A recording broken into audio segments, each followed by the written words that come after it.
Здравейте!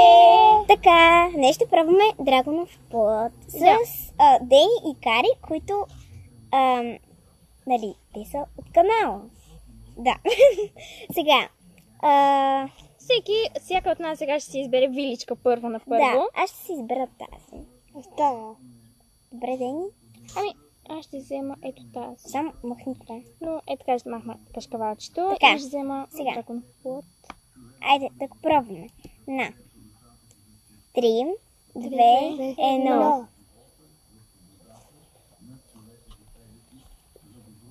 Много е вкусен.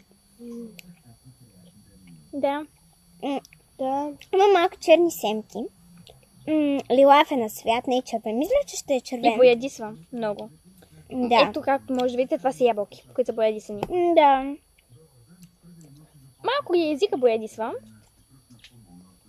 Не пречи. Хич не е гаден.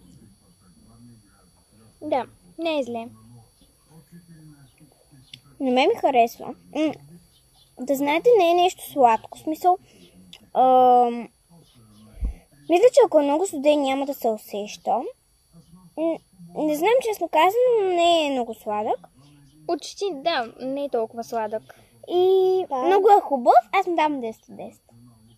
Аз му давам 8. Ти Кари? 10. Добре. И така. Чао! Чао!